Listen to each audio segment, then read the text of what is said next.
희망제작소의 임주환 소장입니다. 저희가 돌아보면 그 2022년이 한 30년 뒤에 돌아볼 때 저희가 크게 우려하는 것이 기후위기나 인구 감소, 지방 소멸 이런 시대적인 과제들이 심화되기 시작한 시기, 그래서 위기가 정말 현실화된 시기, 이렇게 기억될까봐 두려워하는 마음이 있는 것 같습니다. 기후위기가 그렇듯이 인구 감소나 지방 소멸의 문제도 그 방향성 자체도 또 문제지만 그 속도가 가진 파괴력 때문에 저희가 공포심을 가지게 되는 면도 있는 것 같습니다. 이제 이런 우리 시대의 문제에 대해서 우리 사회적 경제 조직들이 사실은 이제 대응을 해나가는 시대적 과제를 가지게 됐다, 이런 생각도 들고, 고향사랑 기부금이 그와 관련해서 굉장히 중요한 법제도적인 변화이기 때문에 우리가 이 법제도적인 변화 안에서 어떻게 역할을 찾아갈 것인가에 대해서 고민해보는 그런 시간이 될 것 같습니다. 앞서 네 분의 발제자분들이 주신 내용이 너무나 이제 흥미롭고 저희가 새롭게 배우는 내용들이었던 것 같습니다. 제가 사실 어젯밤에 희망제작소 연구원들한테 오늘 그 토론회 자료를 공유를 하면서, 이 자료가 내가 보기에는 고향사랑 기부제에 대해서 우리 사회가 가지고 있는 고민이 가장 집적된 자료다. 지금 이거 읽으면 그 앞에 공부 안 했더라도 상관없다, 이렇게 이야기를 했었거든요. 그래서 이제 저희가 함께 발제문을 들었으니까 이제 굉장히 이제 말하자면 그동안 우리가 고민하지 못했던 주제들에 대한 또 흥미로운 토론들이 이어질 것으로 기대가 됩니다. 잠깐 이렇게 아주 간략하게 이제 발제문들을 저희가 이제 환기하는 차원에서 좀 어떤 말씀을 주셨는지 좀 잠깐 짚어보자면, 우리 연명배 교수님께서는 사실은 고향사랑 기부금에 대해서 법제도적인 최고의 전문가이시고, 그동안 어떤 맥락으로 이 법제도가 준비가 되었고 진행이 되었는지, 또 지금 현재 보이는 문제는 뭔지, 이런 걸 짚어주시면서 발제문에 이제 적어주신 내용에 따르면 사전 준비 전략으로 3, 그러니까 고객 사업 답례품, 그리고 실행 전략으로 지역 홍보, 이렇게 3+1 전략으로 좀 준비를 해야 된다, 이런 내용의 발제를 주셨고요. 고도현 대표님은 제가 보기에는 여러 사회적 경제 주체들 중에서 또 고향사랑 기부금과 관련해서 가장 고민을 많이 하시고 이해가 깊은 분으로 생각이 됩니다. 제도의 근간이 기부라는 것에 대해서 짚어주셨고요. 그리고 이제 굉장히 중요한 게 이제 플랫폼과 관련한 확장성이 굉장히 필요한데, 아직 조금 준비가 미진한 부분이 있어서 빨리 우리가 좀 힘을 모아서 이 부분에 대해서 좀가 성과를 결과물을 내야 되겠다, 이런 제안을 주신 걸로 이해가 됩니다. 임경수 대표님은 이제 완주는 저희가 사회적 경제 1번지 이렇게 실제로 표현도 하지요. 저도 지난해에도 한 2번 정도 완주를 다녀오기도 했었는데요. 고향세가 결국은 이제 굉장히 중요한 게 사회적 가치를 고양시키는 계기가 돼야 되고 민간 협력의 계기로 작동해야 된다는 점, 굉장히 중요한 게 중간 지원 조직에 대한 또 실제 그 준비 상황이나 이행 상황에 대해서 말씀을 주신 것 같습니다. 송경구 단장님께서는 사실은 굉장히 중요한 주체죠. 저희가 인구 감소 지역이라고 하면 대부분 농산어촌이니까 이 먹거리와 관련한 이제 답례품의 중요성이 굉장히 클 수밖에 없고, 농협의 또 기능이 중요한데 어떻게 이 현장에서 준비를 하고 있는지, 그리고 또 특히 이제 굉장히 중요한 또 핵심적인 아이디어로 유통 비용에 대한 고민을 또 현실적으로 하지 않을 수 없다, 이런 부분을 짚어주신 것 같습니다. 발제문에 대해서는 뭐 다 같이 들으셨으니까 내용은 잘 이해하고 계실 것으로 보이고, 그러면 이제 토론자들로부터 토론을 듣고 또 이제 발제자들과 토론자들, 또 플로어에 계신 분들이 같이 말씀을 나누는 그런 시간으로 진행하도록 하겠습니다. 먼저 그 자료집에 있는 대로 이명락 이사장님의 토론부터 듣도록 하겠습니다. 박수로 맞아주십시오.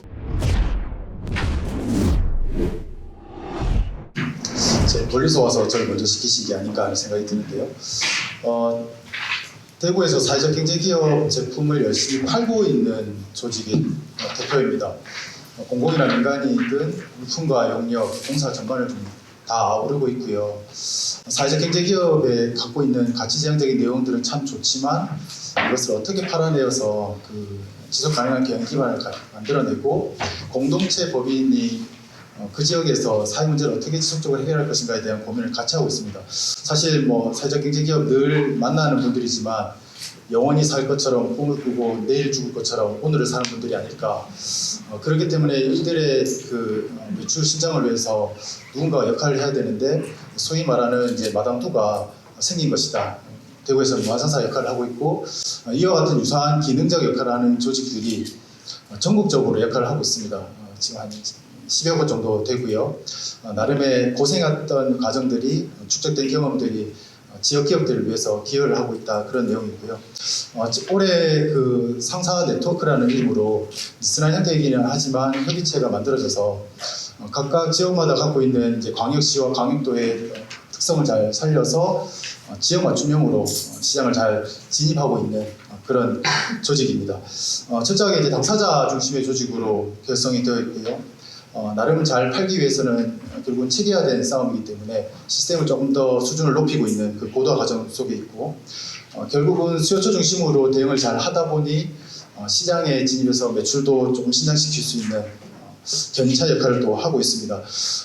그 고향사랑 기부제는 그냥 상거래 중심의 조직 입장에서는 굉장히 새로운 시장으로는 보입니다. 그러나 전국적으로 이 상사 조직들이 좀 잘 준비가 된다면 새로운 기회가 주어지는 것은 분명한데요.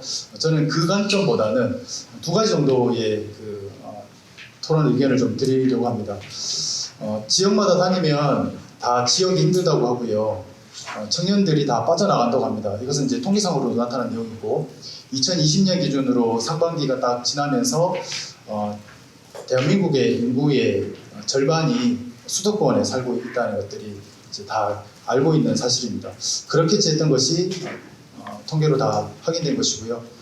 수도권의 국토 면적 대비 그 면적은 12.6%로 알고 있는데 실제로 대구에도 인구 계속 빠진다고 해서 237만 명 기준이 또 무너졌고 제일 많이 빠진다고 하는 것은 또 부산이라고 하고 그러면 30대, 40대, 50대, 60대 중에 누가 많이 이동하느냐 봤을 때 20대가 압도적으로 높고 거의 95% 정도의 순유출을 나타낸다고 하니 지역을 살리기 위해서 결국은 이 고향사랑 기부제라는 것이 화두가 되는 것 같고 법제 기반은 만들어진 것 같은데 지금 정부에서 지역 주도의 균형 성장 발전을 얘기한다고 하면 그런 큰 기조에 맞물려서 기금이 잘 만들어지고 기금이 되도록 하는데 좀 주안점을 뒀으면 좋겠다는 생각을 합니다. 그러면 표현하자면 콩고물이 답례품 쪽에 지역의 기업들에게 좀 기회가 오지 않을까 이런 생각이고요. 청년들하고 이야기하면 저도 청년이긴 합니다만 제가 서울 와서 살 일은 없는데 모두가 인서울 해야 된다는 이야기를 해요. 우리나라에는 휴전선이 두 개가 있는데 하나는 비무장지대고 하나는 판교 라인이다. 아니면 제주 라인으로 봤을 때는 기흥을 내려가서는 안 된다. 이게 굉장히 이제 안타까운 이야기인 거죠. 모두가 그쪽으로 가야 그 다음 자기 미래를 설계할 수 있다는 생각을 하고 있다는 자체가 굉장히 안타까운 마음이 들어서 환기 차원에서 저는 이 말씀을 드리고 싶고요. 고향사랑 기부제가 내일을 본다고 하면 일본처럼 우리도 우량한 기금으로 잘 조성될 것이고 그 목적에 부합하도록 취약한 곳을 지원하고 청소년들 보호 육성하고 문화예술 증진하고 또 지역 공동체를 활성화시킨다고 하면 그 돈에 대한 쓰임을 잘 설계하는 것이 참 중요하다는 생각에서 말씀을 드리고요. 제 전문 영역은 사실은 상거래이기 때문에 계약 사적자치 원칙상에서 계약을 어떻게 이행하는가에 대해서 우리 기업들의 제품이 이 시장에 진입할 수 없을까라는 생각에서 이제 말씀 잠깐 드리자면 철저하게 지역 중심으로 갔으면 좋겠다는 생각입니다. 내용 자체가 지역 구속성을 갖추고 있지만 그럼에도 불구하고 유통을 하다 보니 삐죽고 들어갈 틈새가 되게 많아요. 그래서 저는 이 제품이 생산하는 과정 단계부터 그 과정 결과적 상물에 이르기까지 철저하게 지역 기반으로 지역 중심으로 답례품 시장이 형성되었으면 좋겠다는 생각이 들고요. 제가 늘 공공기업법에 따라서 계약을 체결하다 보니까 여러 가지 안전장치들이 좀 많이 있습니다. 이를테면 중소기업자가 경제제품에 해당되면 유통이 제한됩니다. 그러면 이 고향사랑 취지에 부합하도록 지역제품 구성으로 그 경제적 이익이 지역 내에 좀 순환되고 포착화되는 형태로 설계가 좀 잘 됐으면 좋겠다는 생각이 들고요. 결국 이제 답례품 선정위원회의 역할, 그 심사 기준이 적합하게 좀 잘 정립되는 것이 중요하다는 생각이 드는데 지금 대구에서는 사회적 경제란 말을 하는 것이 굉장히 조심스럽습니다. 분위기가 조금 위축된 분위기가 좀 느껴지는데요. 그렇다 하더라도 ESG라는 것은 세계적인 화두고 또 우리도 체감하고 있는 뉴노멀이라고 하면 ESG 실현은 참 중요하고 뭐 제가 그냥 상식적으로 알고 있는 내용으로는 상장 기업들 중에 자산 규모가 2조 넘어가는 기업들은 25년까지 다 공시 의무를 갖고 있고 2030년까지는 모두가 해야 된다고 하면 앞서서 이런 내용들이 기준력이 좀 준용이 되면 좋겠다는 생각이 듭니다. 이를테면 저희도 친환경 포장재 아니면 납품 안 됩니다. 그리고 사회적 가치와 윤리, 물론 이제 이런 것들을 그림이시처럼 눈속임하는 것은 좀 지양해야 되지만 어떤 형태로든지 사회 가치와 윤리, 제품의 스토리텔링이 잘 담겨서 이것이 그것을 위해서 만들어졌다는 것이 계속해서 소비자에게 전달될 수 있도록 담내품 선정위원회에서 기준을 좀 잘 만들었으면 좋겠다는 생각이 들고요. 이 법령에 따른 전국 단위의 사업이기 때문에 기금의 용처와 부합하도록 사회적 책임을 좀 장려하는 내용들이 명문화되었으면 좋겠다는 생각은 합니다. 국가를 당사자로 하는 계약에 관한 법률이랑 자치단체를 당사자로 하는 계약에 관한 법률에는 사회적 책임을 장려하는 내용이 명시되어 있지 않습니다. 근데 16년도 1월달에 조달에 관한 법률에는 사회적 책임을 장려하도록 선언적으로 명시가 되어 있는데요.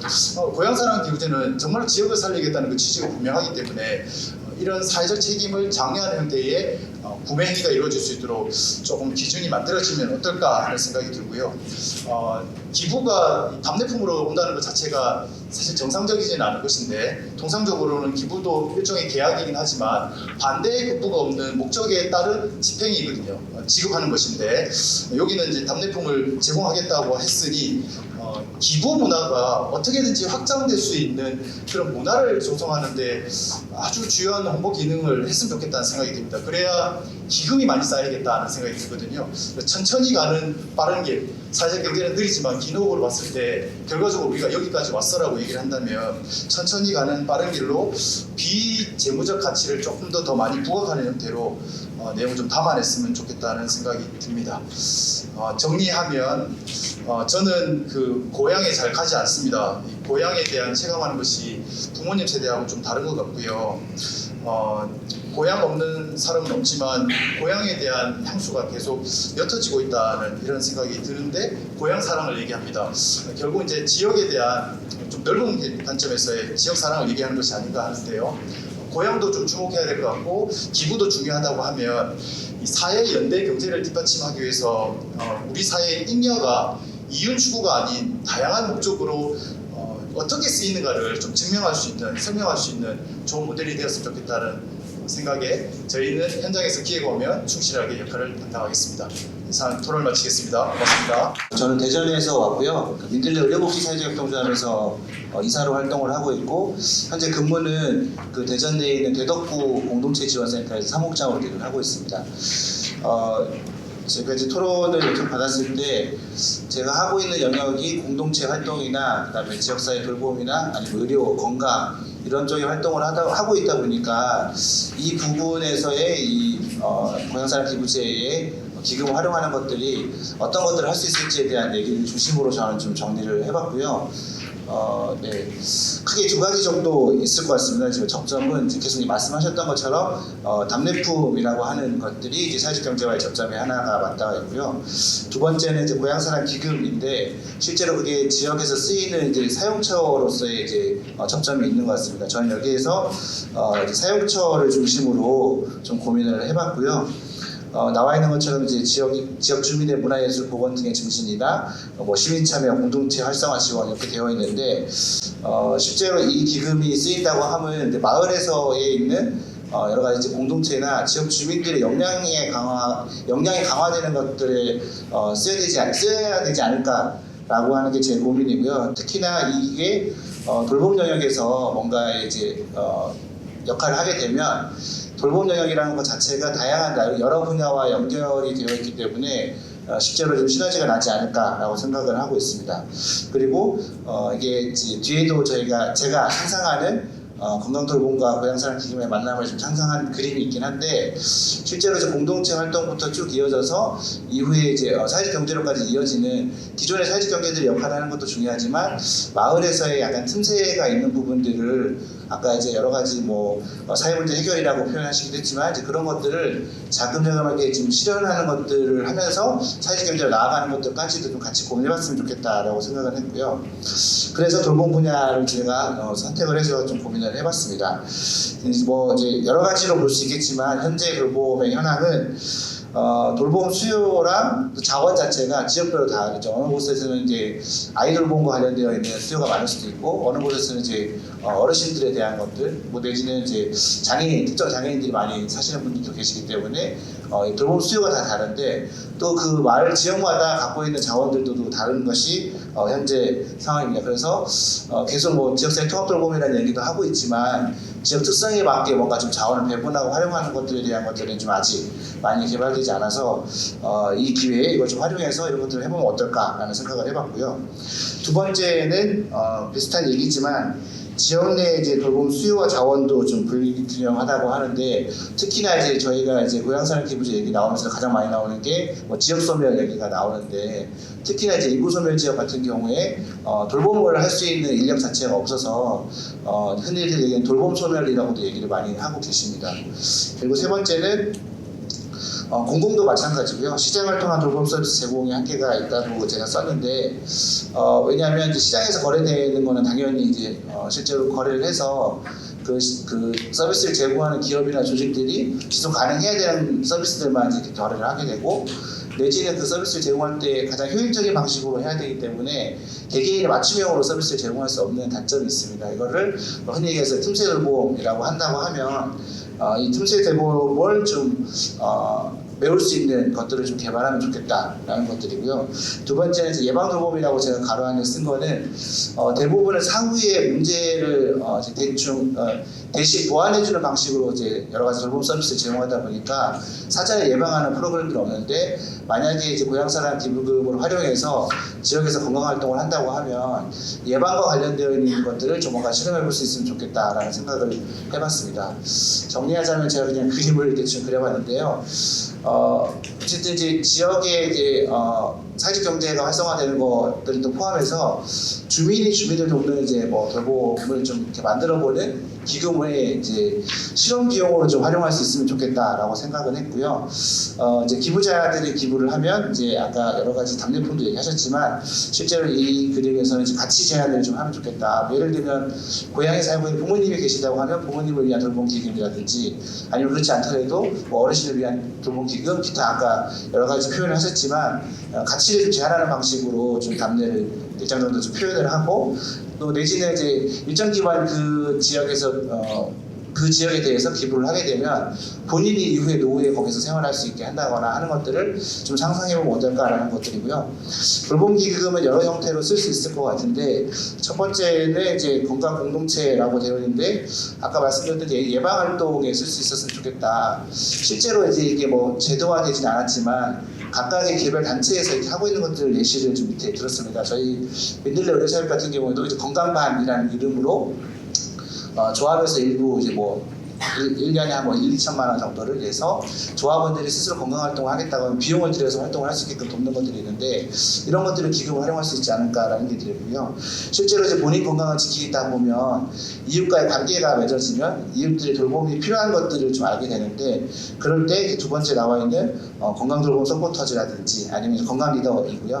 건강돌봄 서포터즈는 이제 전주의료사협이라는 곳에서 작년까지 시범 사업을 하고 올해는 이제 전국으로 확대되고 있는데, 예를 들면 이제 뭐 의사나 전문의들이 돌봄이 필요하신 분들이 방문해서 돌봄 계획을 세우면 의사가 매번 방문하기 어려우니까 그 중에 일부, 그러니까 일주일에 한 번 의사가 방문하면 그 나머지 시간들은 일정 정도의 교육을 받은 이제 주민들이 그분의 돌봄 활동을 한다거나, 내지는 의사가 세운 돌봄 계획에 따라서 여러 가지 프로그램을 진행하는 방식입니다. 그래서 앞부분에서 이 본인들 건강을 지키면서 관계를 만들었다면, 두 번째는 지역에 있는 분들의 돌봄 활동을 돕는 일들을 좀 해보면 좋겠다라는 것들이고요. 세 번째는 이제 이런 것들이 좀 인프라로 좀 만들어져서 동네별로 뭐 어느 정도 이제 규모가 되면 마을별로 이제 마을 건강 돌봄 센터 이렇게 해서 거점을 가지고 마을의 건강 자원들도 좀 이제 모집을 하고, 실제로 필요한 여러 가지 뭐 주간보호 시설이나 내지는 마을 부엌이나 이런 것들 통해서 지속적으로 마을에서 주민들이 주민을 돌보는 일들을 할 수 있는 인프라가 좀 만들어졌으면 좋겠다라는 생각을 해봤습니다. 이거는 이제 충남 예산 쪽의 시장에 의해서 실제로 마을 주민분들이 이제 비용을 모아서 주간보호센터를 이제 운영하고 있는 걸로 알고 있습니다. 그런 것처럼 마을에도 인프라를 좀 갖춰서 지속 가능하게 마을 돌봄 활동을 했으면 좋겠다. 이 과정에서 사실 마을에 필요한 뭐 예를 들면 영양이 필요하다고 하면 요리 잘하시는 분들이 실제로 요리를 제공하다가 나중에 사회적 경제 기업으로 발전할 수도 있기 때문에 이런 공동체를 기반으로 해서 사회적 경제로 나아가는 방식으로 돌봄을 주제로 좀 이렇게 기금이 사용되면 어떨까라는 상상을 해봤습니다. 네, 이상 마치겠습니다. 네, 반갑습니다. 저는 충북 옥천에서 온 정순영이라고 하고요.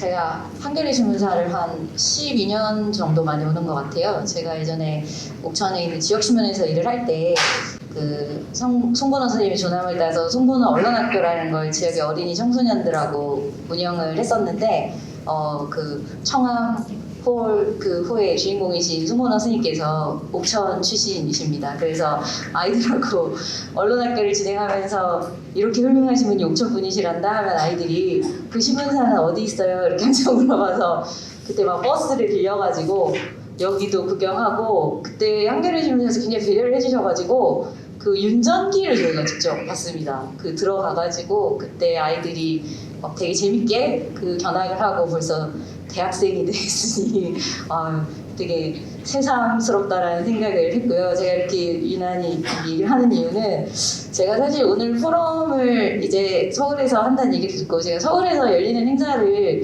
정말 되도록이면 안 오려고 하거든요.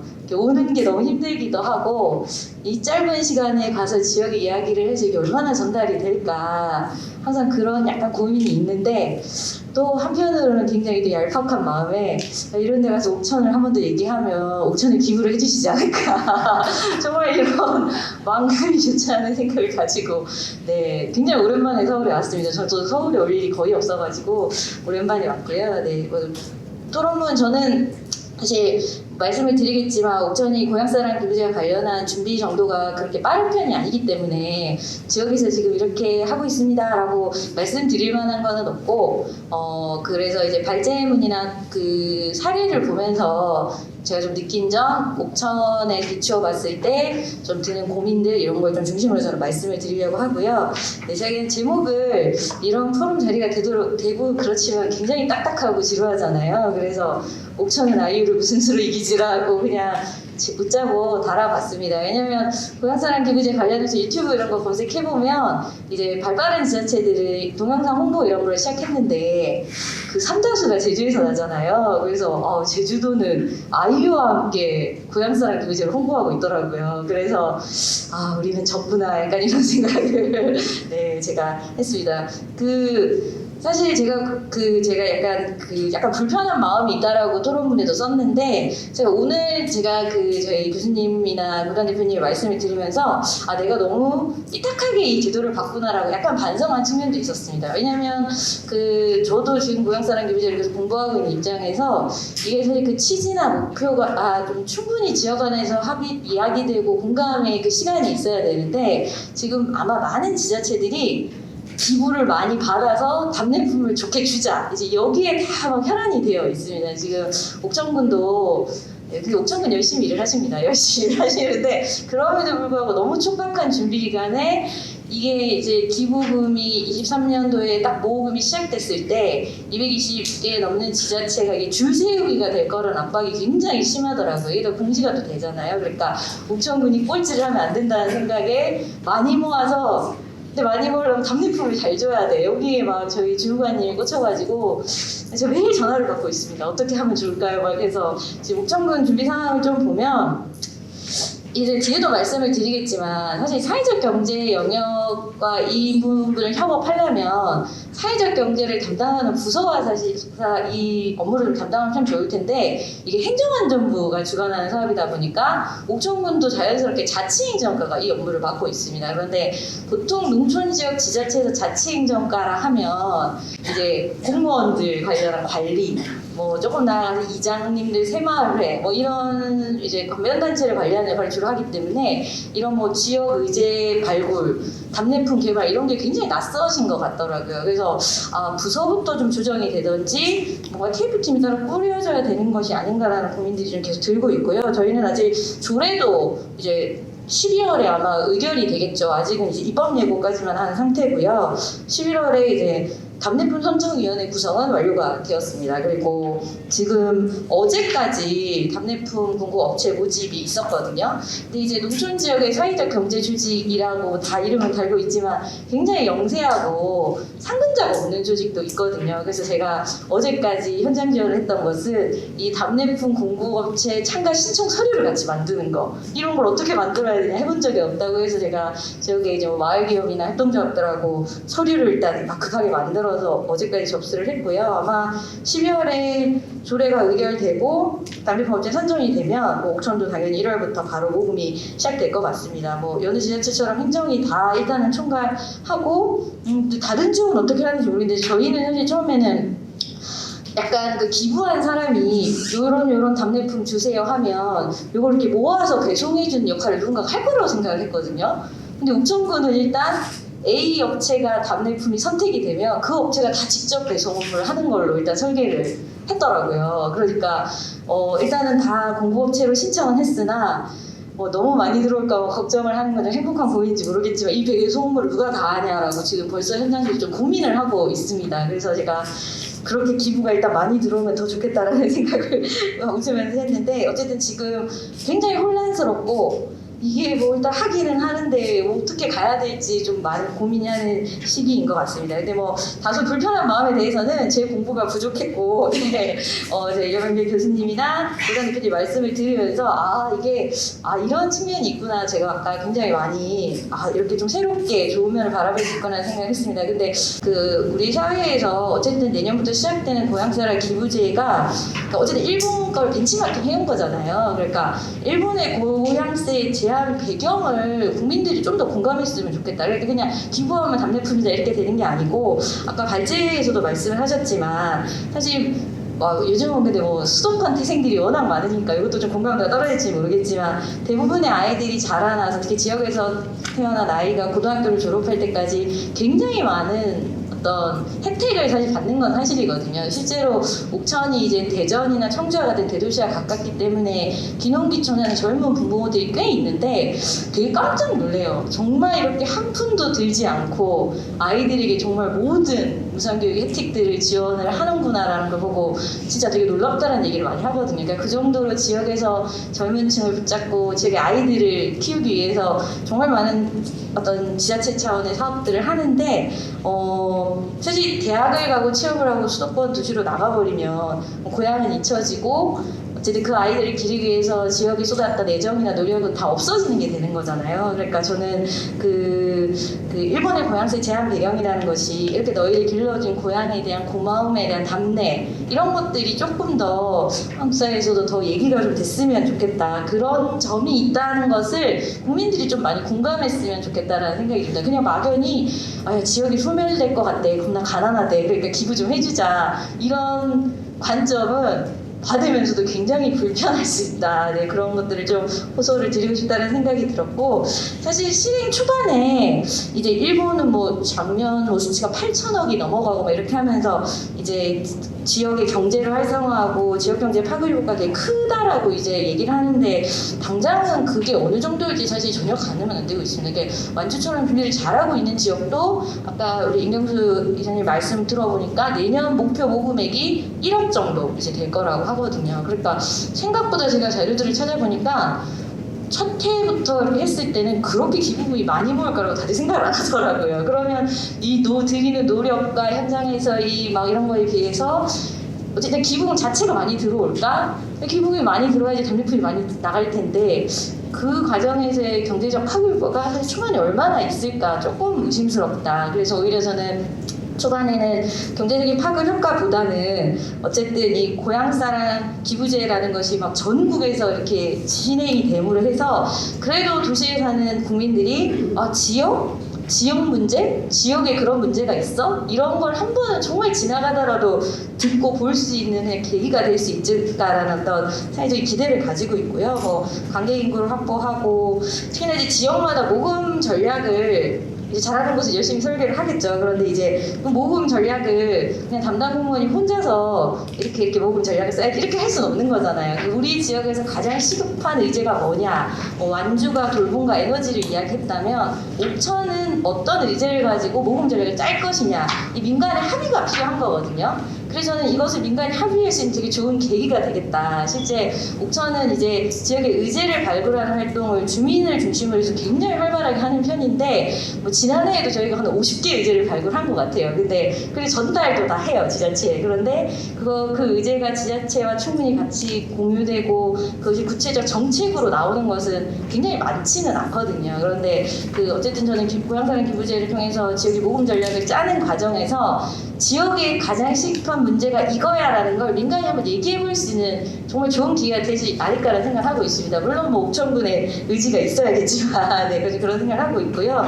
사회적 경제 조직이 고향사랑 기부제를 통해서 와, 우리 사경 조직이 지역에서 이런 일을 할 수 있었어? 라는 역할을 재확인받는 저는 좋은 기회가 될 거라 생각하고 있습니다. 뭐 1차적으로는 사경 조직이 열심히 답례품을 만들어서 공급하려고 할 테고, 그리고 사회적 경제 조직이 대부분이 지역사회 문제 해결의 어떤 사명을 가지고 있기 때문에 사경 조직이 만들어내는 지역 의제들이 굉장히 많거든요. 그래서 그 의제를 발굴해서 의제 해결을 실제 해보는 실행 조직으로서의 또 도약도 있을 수 있을 것 같고요. 더 나아가서는 저는 아무리 생각해도 이건 정말 행정이 직접 할 수 없는 영역이라는 생각이 듭니다. 그래서 저는 옥천의 사회적 경제 조직들이 뭐 네트워크나 컨소시엄을 통해서 이 고향사랑 기부제를 전체적으로 기획하고 운영하는 플랫폼으로서 우리가 역할을 할 수 있지 않을까, 충분히 그렇게 할 수 있을 것 같다라는 생각이 듭니다. 그래서 사실 저는 결국은 고향사랑 기부제는 지역의 사회적 경제 주체들이 얼마나 역량과 네트워크를 가지고 있느냐, 그리고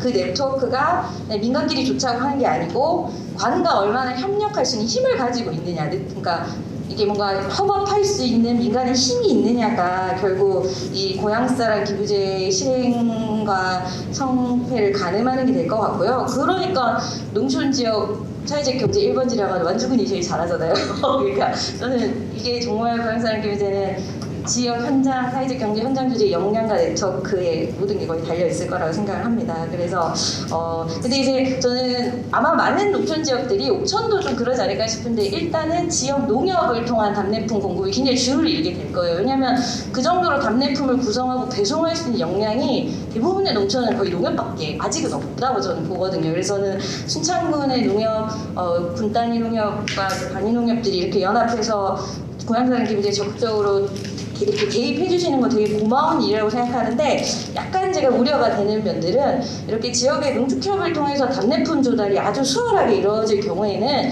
이게 그냥 대세의 방식이 돼버릴 수 있다는 거죠. 굳이 다른 사경 조직 조직하지 않아도 농협이 다 잘하는데 굳이 다른 조직을 우리가 만들어라는 게 될 수 있다. 그래서 농협이 중심을 잡아주시되 굉장히 다양한 영역에서 사회적 경제 조직들이 이 시장에 진입할 수 있도록 농협이 좀 이끌어주시면 좋겠다라는 생각이 들고요. 어쨌든 옥천은 주민이 발굴한 지역 의제가 항상 굉장히 와글와글 좀 살아있는 동네고, 특히나 이제 옥천이 사회적 경제 조직의 양적인 숫자가 많지는 않습니다. 뭐 완주처럼 이렇게 많지는 않지만 하나하나의 사회적 경제 조직이 굉장히 이렇게 단단하게 운영이 되고 있고, 농촌 지역치고는 옥천이 좀 굉장히 다양한 사회적 경제 영역들이 있어요. 뭐 시골이라서 농산물 관련한 것만 있을 것 같지만 저희는 뭐 송건호 선생님의 기운을 받아 그런지 미디어 관련한 사회적 경제 조직도 많고, 옥천이 신문, 라디오, 잡지가 다 나오는 시골 동네 중에 하나잖아요. 그러니까 미디어, 뭐 청소년 돌봄, 뭐 마을 돌봄, 여성, 뭐 굉장히 다양한 활용 조직들이 있기 때문에, 그리고 이 조직들이 지역 문제 해결 의지가 굉장히 높은 편이기 때문에 아직은 사실 사경 조직이 이걸 어떻게 대응해야 하는가에 대해서 정확한 그림을 못 그리고 있는 상황입니다. 그런데 아마 이제 뭐 저희와 같은 약간 네트워크 조직들, 그리고 완주 소셜구체센터 같이 저희 이제 마을공동 지원센터 같은 조직이 사경 조직들과 함께 우리가 좀 주도적으로 이거를 좀 나서보자, 그리고 옥천군에 오히려 역으로 우리의 역할을 제안하자라고 나서면 아마 옥천에서 재밌는 이 기부제와 관련한 사례들이 만들어질 수 있지 않을까, 빠르게 그런 기대들을 좀 가지고 있습니다. 특히나 제가 몸담고 있는 전 순환경제 공동체 같은 경우에는 뭐 지역에서는 이제 지역 공동체 주축 조직이다라는 스스로의 어떤 사명을 실현하려고 이렇게 고민을 하고 있는데 그 아까 그 구단 대표님께서 사과의 사례로 말씀하신 그 CSO 조직을 통한 모금 전략 실행이 굉장히 관심이 있더라고요. 그래서 이게 뭐 아직 법적으로나 뭐로나 이제 쉽게 할 수 없는 상황이라고 해도 어쨌든 지역에서는 그러니까 옥천은 되게 재밌게 답례품에 대한 이런 건 아직 별로 준비가 안 돼 있는데 모금 전략을 한번 주민들한테 기획해봐라. 그리고 뭔가 옥천군만의 뭐 온오프라인 플랫폼을 한번 만들어봐라. 그러면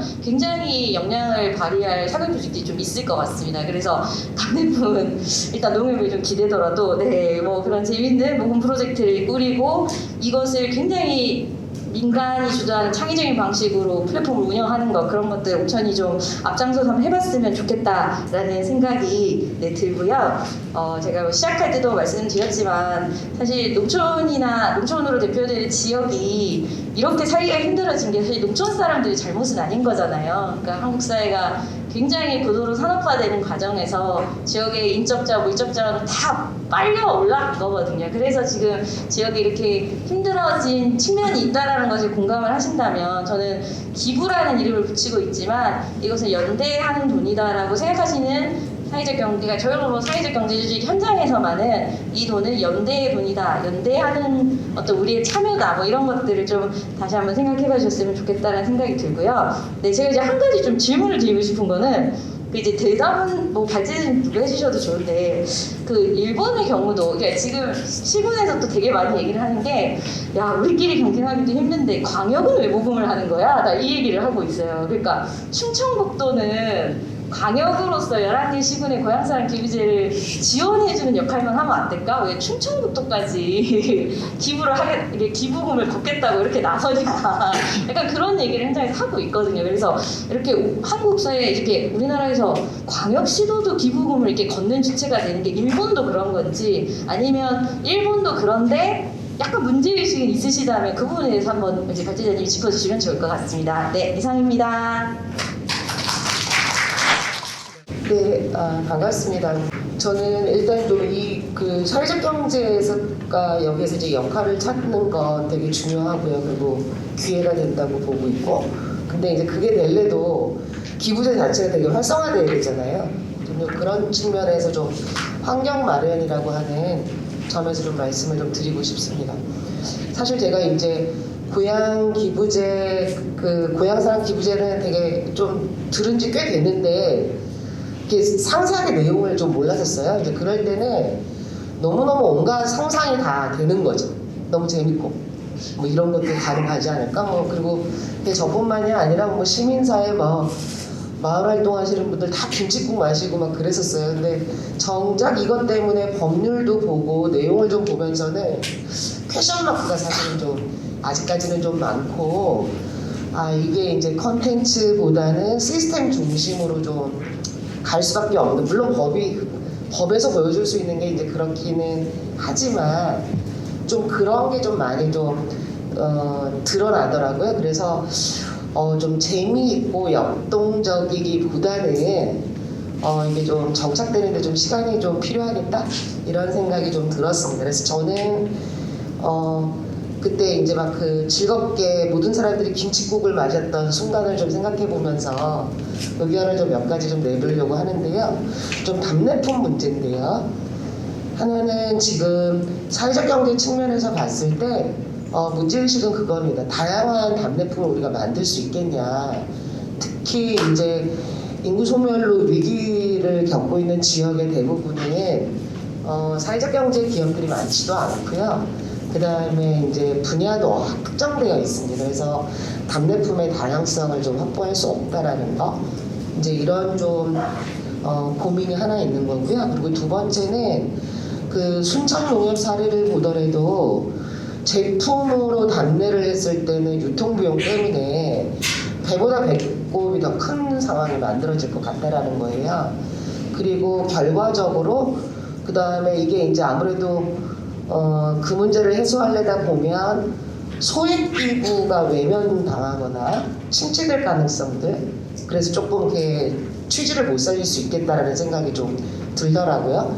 그래서 이거에 대한 좀 제안으로 이제 좀 서비스 상품들에 관한 문제인데요. 뭐 다른 거는 다 말씀들이 나왔으니까 이거는 이제 이용자 관점에서 봤을 때는 중장년이라든가 청년들이 귀촌 동기를 좀 가질 수 있도록 좀 이렇게 유인할 수 있는 그런 답례품이 있었으면 좋겠다라는 생각이 듭니다. 그래서 하나는 대상 지역을 방문할 수 있도록 기차라든가 고속버스 이런 이제 교통권으로 이제 좀 그 전환될 수 있는 뭐 이제 이런 것들이 있었으면 좋겠고요. 두 번째는 그 지역 관람 상품권, 그 축제 이런 거 말고요. 그래서 좀 사회적 경제 투어라든가 아니면 좀 그 이렇게 좀 넓은 의미의 좀 지역 마을들을 좀 투어할 수 있고 그리고 이제 거기에 이제 시설들, 마을 호텔이라든가 프로그램들을 좀 연결하면서 경제 활동까지 좀 체험해 볼 수 있는 그래서 좀 그런 좀 그 것들이 좀 제공이 좀 되면 좋겠고요. 이거가 되려면 우선 돼야 되는 게 지자체에서의 사회적 경제 어떻게 활성화할 건가 이 계획하고 좀 연동이 좀 되면 좋을 것 같습니다. 그리고 두 번째는 가족 합산 포인트 같은 거를 좀 쓰면 기부는 한 사람이 특정되어 있지만 답례팜을 활용할 수 있는 사람들이 더 넓어지면 지역에 대한 관심자들이 많아진다고 생각을 하거든요.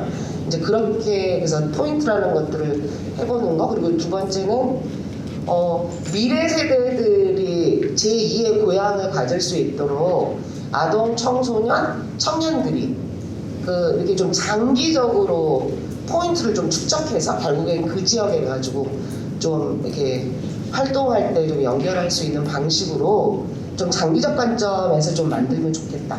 뭐 당연히 뭐 포인트 기부를 통해서 3자에게 제공하는 것도 가능하고요.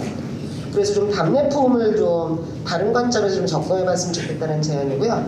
두 번째는 이제 그 장기적으로는 좀 이중 주민 등록제 같은 거를 좀 상상을 좀 해봤습니다. 그래서 이제 경제활동 인구 유입 효과를 내는 방식인 거죠. 완전한 귀촌이 아니더라도. 그래서 이제 이거의 문제의식은 기부금만으로 이 인구 감소 지역의 근본적인 문제를 해결할 수 없다라는 거고요. 그리고 두 번째는 귀촌이 생각보다 쉽지 않다라는 거예요. 그래서 특히 이제 귀촌이 결단을 해야 되는 거더라고요. 근데 그게 아니라 오히려 이 고향기부제를 통해 가지고 내가 삶이 조금 더 이렇게 혜택이라고 하는 패러다임으로 바뀌게 되면 지역을 접근하는 게 훨씬 더 편해지지 않을까라고 하는 의식입니다. 그래서 제안하는 거는 일단 대상 지역은 행안부에서 89곳 인구 감소 지역을 좀 우선적으로 대상으로 해가지고요. 여기에 지속적으로 기부하는 사람들에게 경제활동 인센티브를 좀 제공해 줬으면 좋겠다. 그래서 일주일에 우리가 이제 주 4일제도 얘기가 되고 있으니까 반 정도는 그 지역에 내가 주소지를 두고 경제활동을 하거나 창업 인큐베이팅 과정들을 밟을 수 있는 이런 것들이 있었으면 좋겠고요. 그 다음에 숙소 문제들은 자기가 이렇게 정착을 완전히 한 게 아니기 때문에 마을 숙소 이런 것들 이제 공유시설들을 활용을 하거나 이렇게 되려면 노동 시간이 아무래도 유연화돼야 되겠죠. 그래서 좀 이런 것들하고 그 다음에 그 경제활동에 따른 좀 지방세 감면 혜택 같은 것들이 좀 같이 이루어지는 게 어떨까라는 생각이고요. 그리고 이제 두 번째는 장기적으로는 아예 이중 주민 등록제, 뭐 아까 앞서서는 거주제 같은 거 있잖아요. 그러니까 제가 두 군데 살고 있는 거죠. 그래서 이제 근데 이제 이거는 선거권 문제하고 지방세 세제 문제가 같이 개편돼야 될 거라고 보는데 실제로 인구가 정말 분산될 수 있을까라고 하는 거에 대해서 저는 잘 모르겠어요. 근데 오히려 인구를 공유하는 방식으로 가버리면 좀 과도적인 방법은 되지 않을까라는 생각이 좀 들었습니다. 그리고 세 번째 기타 의견인데요. 기부자 이용 편의하고 선택권을 좀 높였으면 좋겠다라는 거예요. 아까 제가 이 법을 봤을 때 이 기부제의 컨텐츠보다는 시스템 중심일 수밖에 없는 이걸로만 지금 보여주고 있는데요. 거기 별지를 제가 한번 봤더니만 기부금 기탁서를 이렇게 종이로 되어 있잖아요.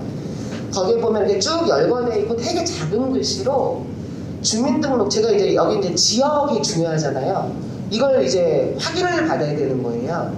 이걸 이제 시스템으로 옮겨놨기 때문에 고향사랑 이음이라고 하는 시스템으로 옮겨놨을 때 결국은 인증 방식이 강화될 수밖에 없어가지고 민간 기부할 때 되게 전화 한 통으로 끝낼 문제를 이게 어려움이 있겠다. 그래서 이게 정말 활성화될 수 있을까? 그러니까 활성화는 되겠지만 되게 이렇게 불편한 문제를 자꾸 이제 걸리는 거예요.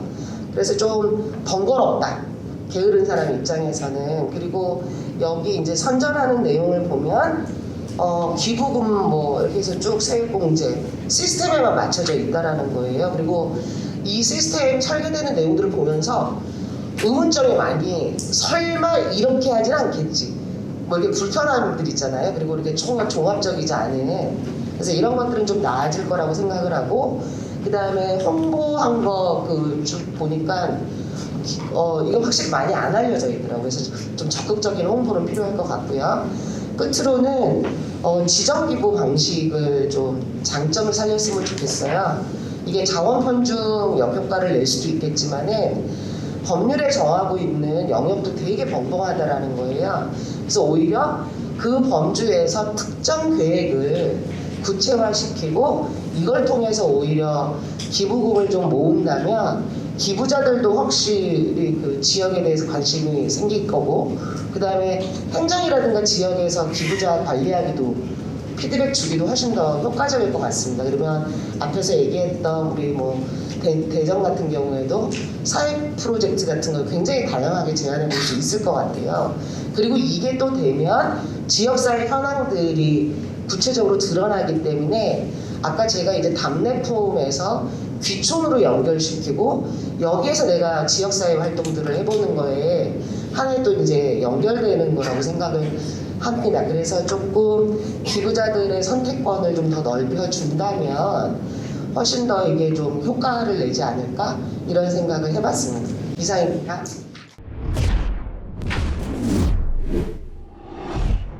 예, 질문 사항이 상당히 많고 그래서 일일이 답변을 드리려면 시간이 많이 걸릴 것 같은데요. 하여튼 한 두세 가지만 요약해서 제가 말씀을 드리려고 합니다. 첫 번째는 이 주도권을 누가 갖고 있느냐, 이 제도에 칼자루를 지자체가 갖고 있습니다.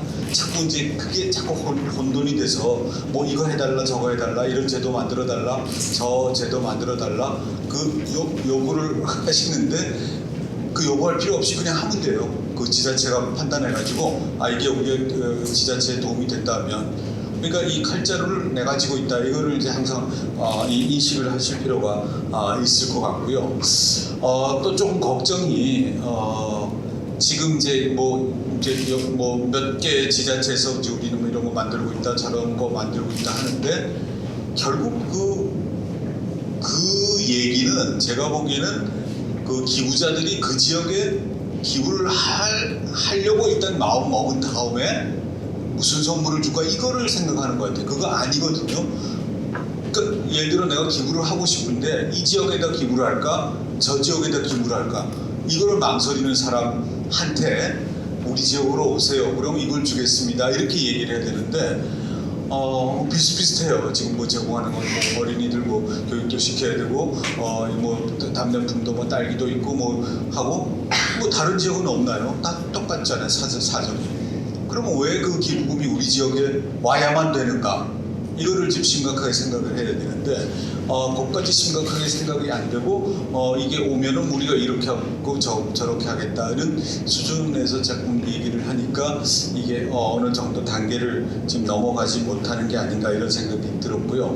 이 제도가 지금 지자체들이 굉장히 기대를 많이 하고 있으면 저는 너무 과도한 기대를 하면 안 되겠다.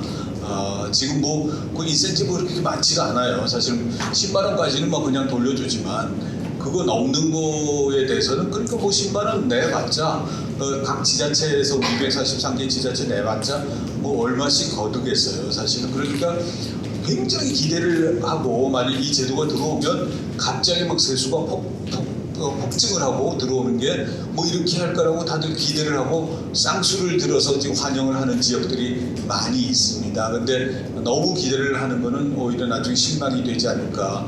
근데 일본의 경우는 지금 다 풀었거든요.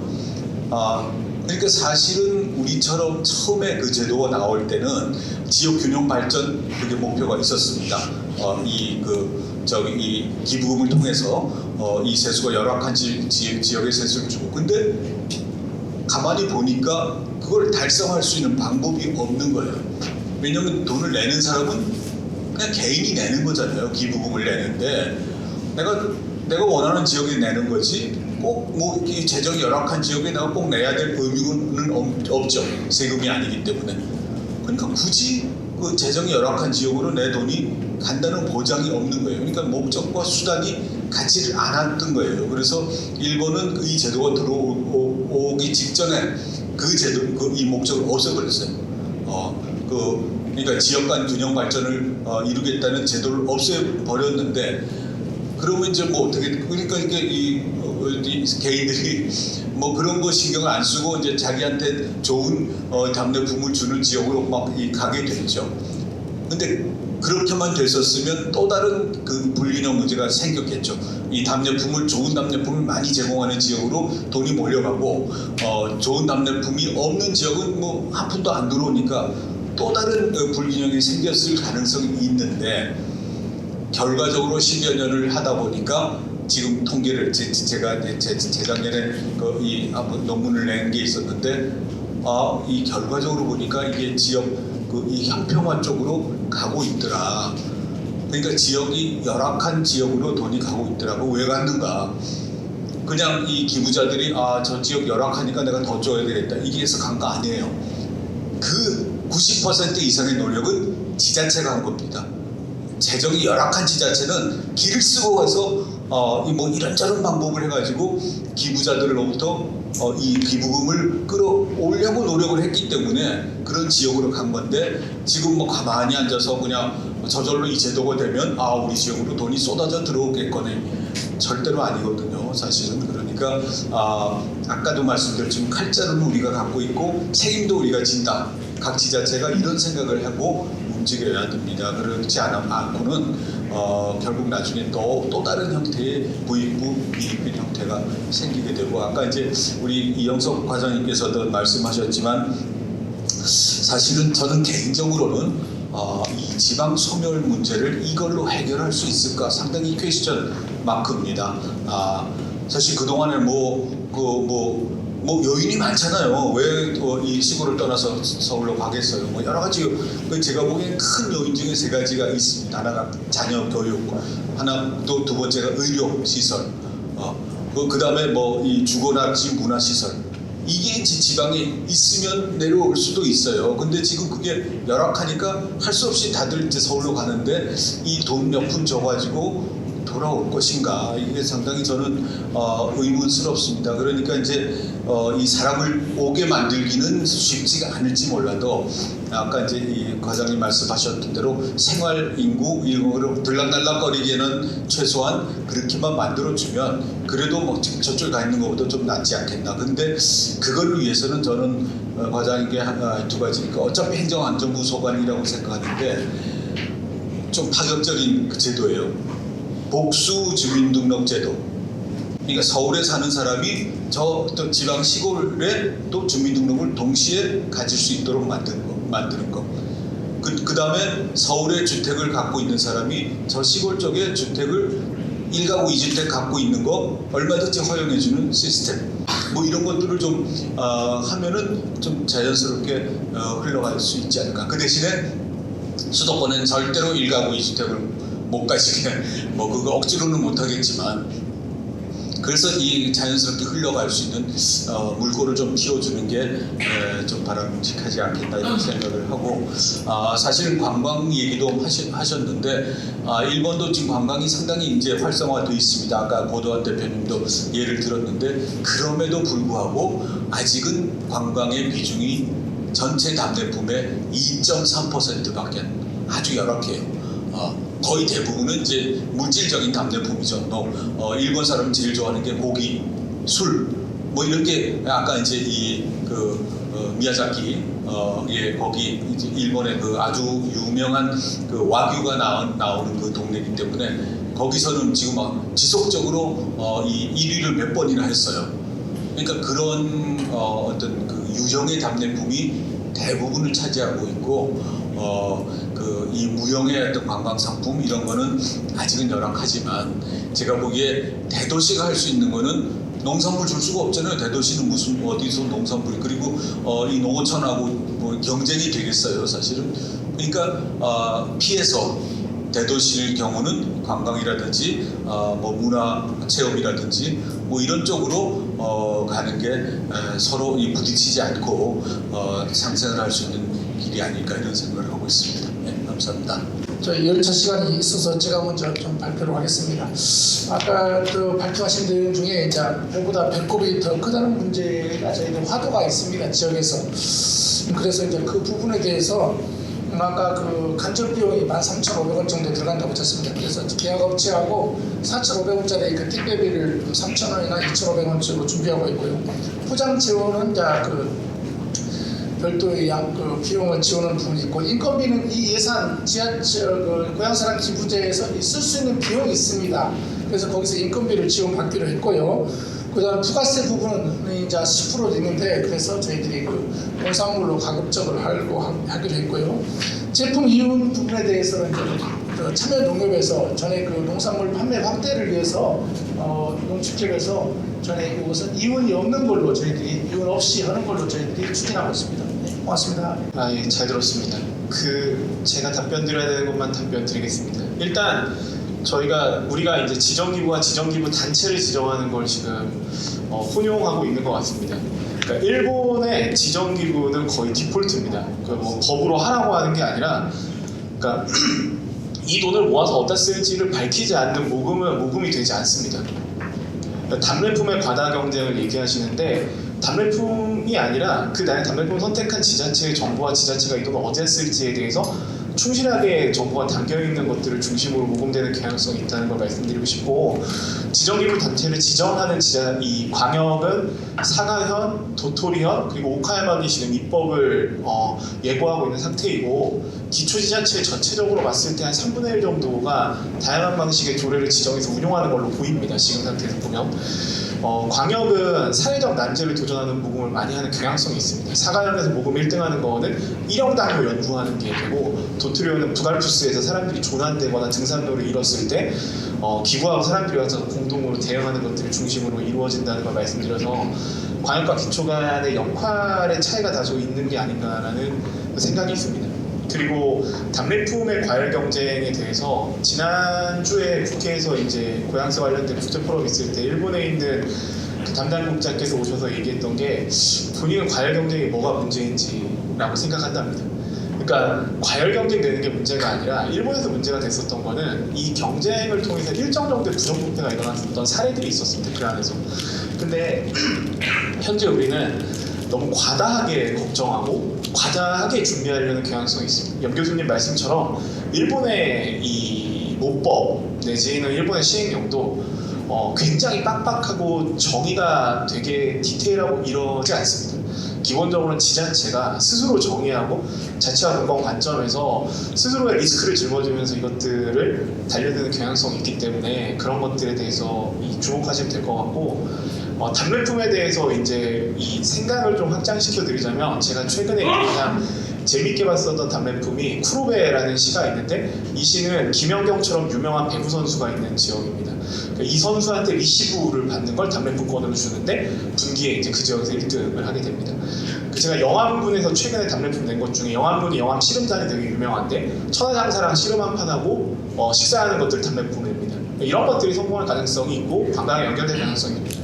벌초권을 많이 내는데 한국에 알려진 것과 다르게 벌초권은 일본에서 실패한 답례품입니다. 이유는 묘가 어딘지 찾기 어렵고, 묘가 어딘지 찾기 어렵습니다. 이상입니다. 네, 사회적 경제와 연계 가능성에 대해서 몇 가지 팁을 드리자면, 지자체가 물품을 선정하고 업체를 선정하는 방식으로 가면 사회적 경제가 접근하기 어렵습니다. 대부분 물품을 선정하면 특산물 위주로 선정합니다. 그러니까 물품과 조직을 융합시켜서 선정하는 방식으로 가셔야 됩니다. 그래서 저희 완주는 두 가지를 같이 심사하는 방식으로 가서 그 심사 기준에 사회적 경제 조직이 우선권을 가질 수 있도록 만드셔야 됩니다. 그게 조례에 들어갈 수도 있고요. 또는 답례품 선정 기준에, 완주에는 조례에 넣지는 않았지만 선정 기준에 사회적 경제 조직으로서 인증을 받았을 경우 가산점을 주는 걸로 그렇게 만들어져 있습니다. 이 준비를 하셔야 사회적 경제 조직이 답례품에 접근하실 수 있습니다. 기부금과 관련해서도 사실은 돈이 직접적으로 기부금을 활용할 수 있는 사회적 경제 조직한테 갈 수가 없습니다. 기금이 만들어졌다는 얘기는 지자체 예산으로 잡히는 겁니다.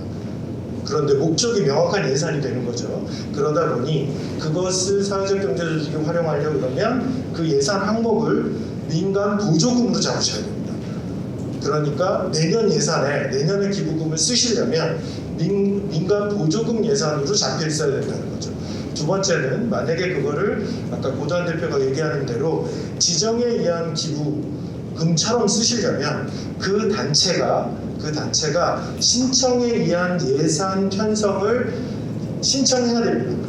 우리 단체가, 우리 조직이 이런 사업으로 뭔가 사업을 할 테니 지방 보조금을 편성해달라 라고 요청하셔야 된다는 겁니다.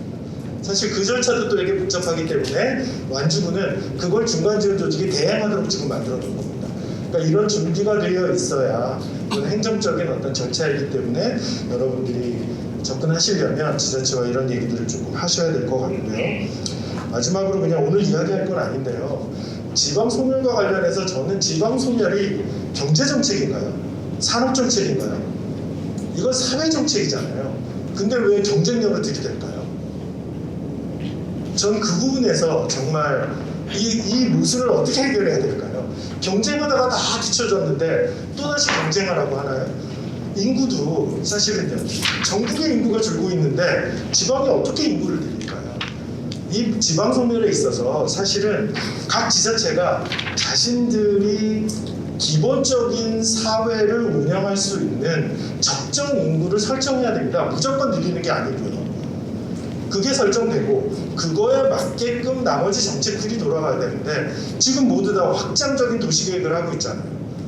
모든 시군에 있는 인구를 합치면 우리나라 인구 4-5배는 될 겁니다. 저는 관객 인구도 똑같다고 생각합니다. 이중 등록제 저 똑같이 갈 거라고 생각합니다. 주민등록제 이중으로 하면 우리나라 인구의 2배, 심지어는 10배가 될 수도 있겠죠. 왜? 지자체는 숫자가 중요하니까요. 이 제도를 쓰려면 이 정책의 가치가 무엇인지 정확하게 저는 짚어야 된다고 생각하고요. 그 정책의 가치가 고향사랑 기부제랑 연결되어 있기 때문에 저희도 계속 사회적 가치를 얘기하고 있는 겁니다. 이건 분명한 사회정책입니다. 경제정책 아니고요. 산업정책 아니고요. 지자체의 경쟁력을 갖기 위해서 이 정책 쓰는 거 아니고요. 기본적인 지역사회가 사회적인 시스템을 갖추기 위해서 이 비용이 쓰여져야 되는 거죠. 저는 그렇게 생각합니다. 이 부분에 대해서는 행안부 측과 좀 심도 있는 논쟁을 좀 벌였으면 좋겠습니다. 고향 사람 대부분과 관련해서 우리 사회에서 가장 고민을 많이 하시고 또 현장에서 앞서서 대응하시는 분들의 여러 이야기를 들을 수 있었던 것 같고요. 또 관련해서 토론회가 끝난 이후에라도 조금 이렇게 개별적으로 또 소통을 하시면 좋겠다 이런 생각이 들었고요. 이상 마치도록 하겠습니다.